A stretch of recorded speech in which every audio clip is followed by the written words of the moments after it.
Okay, आता आपण Myers relation बघितलं. तर मेयर्स रिलेशनमध्ये C P minus C V is equal to R हे मेयर्स रिलेशन आहे. तर सी पी आणि सी व्हीच्या ज्या व्हॅल्यूज आहेत ते वेगवेगळ्या गॅसेससाठी आपल्याला डिटरमाइन करायचे आहेत. त्याच्यासाठी आपण सुरुवातीला मोनो ॲटॉमिक गॅस कन्सिडर करूया. तर मोनो ॲटॉमिक गॅस याच्यामध्ये आपण NA म्हणजेच ॲव्होगॅड्रोज नंबर एवढे ॲटम्स आपण त्याच्यामध्ये कन्सिडर करूया आणि तो एका कंटेनरमध्ये एन्क्लोज केलेला आहे. आता त्याची जी इंटरनल एनर्जी आहे आपण मगाशी बघितलेला आहे formula E is equal to 3/2 NaKBT. तर पर मॉलिक्यूल जी एनर्जी असेल ती टोटल एनर्जी जी आहे गॅसची ती असेल E is equal to 3/2 Na into KB into T. आता Na इंटू KB म्हणजेच कॅपिटल R आपण घेतो. तर इथे जर आपण सबस्टिट्यूट केलं तर E इज इक्वल टू आपल्याला रिलेशन मिळेल 3/2 RT. आता आपल्याला जेव्हा specific heat at constant volume काढायचे तेव्हा त्याच्यासाठी फॉर्म्युला असेल CV is equal to DE/dt. हे जे वरचं इक्वेशन आहे इंटरनल एनर्जीचं ते विथ रिस्पेक्ट टू टाईम आपण डिफरन्शिएट करणार आहे. तर इथे जर DE/dt असं डेरिव्हेटिव्ह त्याचं घेतलं तर आपल्याला इथं काय राहील 3/2 Na इंटू KB. म्हणजे CV इज इक्वल टू आपल्याला मिळेल 3/2 Na इंटू KB और 3/2 इंटू R. किंवा इथे जरी तुम्ही NaKBच्या ऐवजी Eच्या फॉर्म्युल्यामध्ये R सबस्टिट्यूट केलं तर 3/2 RT येईल. म्हणजे DE/dt काय असेल 3/2 into R. This is equation 1. Now we know Mayer's relation Cp minus Cv is equal to R. If we use this, we can calculate value of Cp and it comes 5/2 R. तर Cpची value आपल्याला 5/2 R मिळेल. आता जर आपल्याला adiabatic ratio determine करायचा असेल तर त्याच्यासाठी फॉर्म्युला असतो gamma is equal to CP/CV. Gamma is equal to CP/CV. मग CPची व्हॅल्यू CVची व्हॅल्यू सबस्टिट्यूट केली तर मोनो ॲटॉमिक गॅससाठी तो रेशो असणार आहे 5/3. तर हे जे तुम्हाला इक्वेशन आहे गॅमा असेल CP CVच्या व्हॅल्यूज असतील मोनो ॲटॉमिक गॅसेससाठी ते ऑब्जेक्टिव्हसाठी विचारलं जाऊ शकतं. आता दुसरा गॅस आपण घेणार आहे डायॲटॉमिक गॅसेस. तर याच्यासाठी तुम्ही O2 N2 CO HCl हे कसे आहेत डायॲटॉमिक गॅसेस आहेत. आता जर डायॲटॉमिक गॅसेस असतील तर त्यांना 3 translational 2 rotational degrees of freedom असतात. आता डिग्रीज ऑफ फ्रीडम हा पॉईंट ॲक्च्युली कट केलेला आहे तरी पण इथं थोडक्यात मी सांगते. 3 ट्रान्सलेशनल म्हणजे समजा एखादा ऑब्जेक्ट आपल्याला लोकेट करायचं असेल तर त्याच्यासाठी कोऑर्डिनेट सिस्टीम लागते. 1 डायमेन्शनल असेल तर फक्त त्या एका पॉईंटची गरज असते त्यामुळे तिथे 1 डिग्री ऑफ फ्रीडम असेल. 2 डायमेन्शनल सिस्टीम असेल तर त्याच्यासाठी 2 कोऑर्डिनेट्स लागतात त्यामुळे तिथं 2 डिग्रीज ऑफ फ्रीडम असतील. आता इथे 3 ट्रान्सलेशनल डिग्रीज ऑफ फ्रीडम आहेत म्हणजेच इथं 3 access XY Z access consider केलेले आहेत त्यामुळे इथं 3 ट्रान्सलेशनल एनर्जी असतील. किंवा आपण मगाशी बघितलेली जी टोटल एनर्जी आहे ती एक लक्षात ठेवला फॉर्म्युला तरी चालेल is equal to 3/2 Na into KBT. म्हणजे मॉलिक्यूलला जेव्हा ट्रान्सलेशनल एनर्जी असेल तेव्हा ती एनर्जी काय असेल 3/2 Na into KB into T और 3/2 RT. आता याला 2 रोटेशनल डिग्री ऑफ फ्रीडम असतात. म्हणजेच काय तर समजा 2 ॲटम एका ॲक्सिसवरती असतील.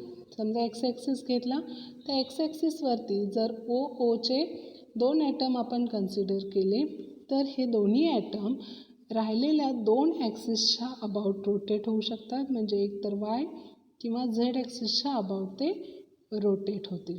त्यामुळं त्याला 2 रोटेशनल डिग्रीज ऑफ फ्रीडम असतील म्हणजे 2 ॲक्सिसच्या अबाउट रोटेट होतात. म्हणजेच त्यांना मोमेंट ऑफ इनर्शिया हा I1 I2 किंवा त्याचे जे अँग्युलर स्पीड आहेत ते ω1 ω2 आपण कन्सिडर करू शकतो. म्हणजे त्याला 2 रोटेशनल डिग्री ऑफ फ्रीडम असतील. त्यामुळे त्याची जी इंटरनल एनर्जी आहे डायॲटॉमिक गॅसेससाठी त्याच्यासाठी इज इक्वल टू काय घ्यायचं translational energy plus rotational energy.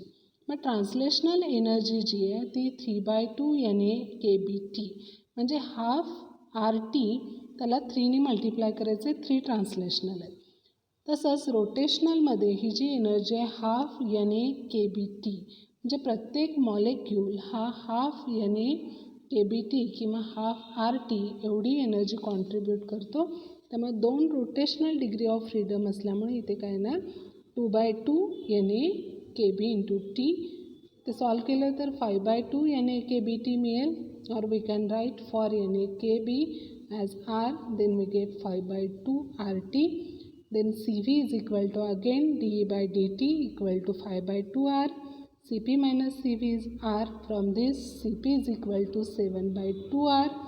And again this gamma is equal to Cp upon Cv is equal to 7/5. आता डायॲटॉमिक गॅसेसमध्ये परत आपण 2 प्रकारे इक्वेशन डिफाईन करणार आहे. म्हणजे Cv आणि Cp आणि गॅमाच्या व्हॅल्यू 7/5 5/2 R हे जे आत्ता आपण कॅल्क्युलेट केलं त्या व्हॅल्यू ह्या रिजिड रोटेटरसाठी असतील. पण जर आपण काही मॉलिक्युल्स असे कन्सिडर केले जे नॉन रिजिड असतील, फॉर एक्झाम्पल CO, तर या मॉलिक्युल्समध्ये ट्रान्सलेशनल आणि रोटेशनल या एनर्जीजपेक्षा त्याच्यामध्ये एक ॲडिशनल एनर्जी असेल, ती म्हणजे व्हायब्रेशनल एनर्जी. म्हणजे त्याला एक व्हायब्रेटिंग मोड असणार आहे आणि त्याच्यामुळं इथं जी एनर्जी आहे ती काय असेल इज इक्वल टू 3/2 NaKBT म्हणजेच RT प्लस 2/2 RT. म्हणजे हे 3/2 RT कशासाठी ट्रान्सलेशनलसाठी, हे 2/2 RT कशासाठी रोटेशनलसाठी आणि व्हायब्रेशनलसाठी ते 2/2 RT घ्यायचे. आता ॲक्च्युली तो 1 व्हायब्रेशनल मोड असतो, पण याच्यामध्ये जे एनर्जीचं कॉन्ट्रीब्युशन आहे ते अगोदरच्या म्हणजे ट्रान्सलेशनल आणि रोटेशनलमध्ये हाफ KBT असतं.